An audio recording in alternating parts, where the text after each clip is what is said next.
आज हम सैम पित्रोदा जी से कोई भी बातचीत सीधी राजनीति से जुड़ी नहीं करेंगे, लेकिन राजनीति को समझने की कोशिश करेंगे। आपको किस चीज ने प्रेशराइज किया, कंपेल किया, मोटिवेट किया कि आपने राजीव गांधी जी की दोस्ती में अपना सारा वक्त लगा करके हिंदुस्तान को एक पुराने युग से निकाल करके एक नए युग में, जहां से एक नया टेलीविजन शुरू हुआ और कंप्यूटर शुरू हुआ, उसमें आप लेके आए। और राजीव गांधी हमारे दोस्त नहीं थे, हम उन्हें पहले कभी नहीं मिले थे। ये लोगों का गलत मानना है।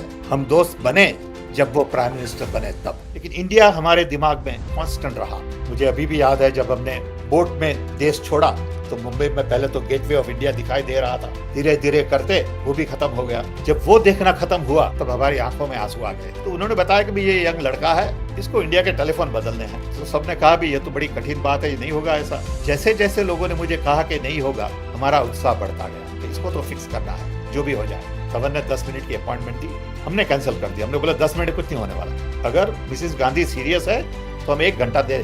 फोन आया कि Mrs Gandhi will give you 1 hour. उस वक्त मैं अच्छी तरह से पहली दफा राजीव गांधी को मिला।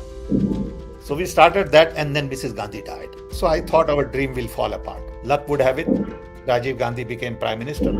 Then in January of 1985, he and I spent an hour at his home. तब हमें लगा कि ये टाइम आ गया है जिंदगी में इंडिया वापस आने का। आपके सामने सिस्टम ने कोई अड़चने डाली या राजीव गांधी की दोस्ती ने आपके सारे रास्ते आसान किए? उस वक्त बहुत हमको परेशान किया गया।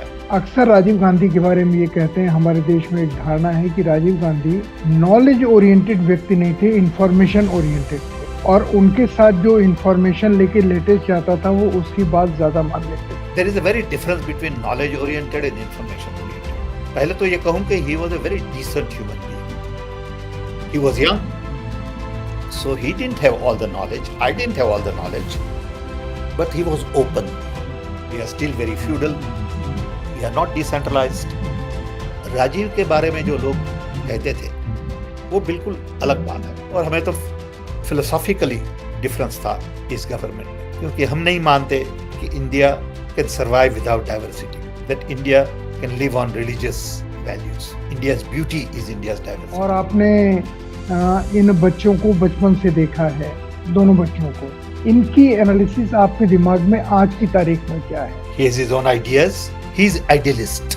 He will not make compromise on values, systems. He is honest, sincere, wedded to truth. Okay.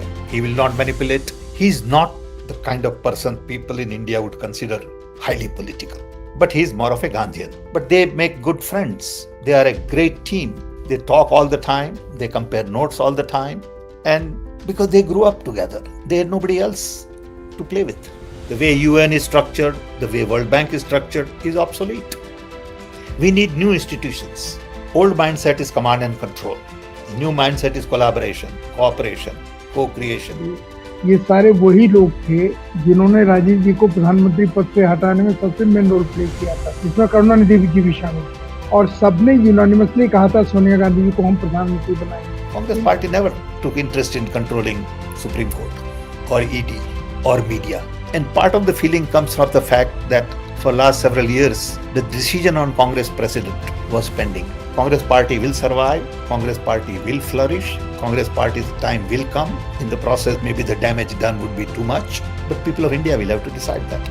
That's why I'm saying Gujarat election is not just the election for Gujarat. It is so important that Gujarat election will give direction to the country.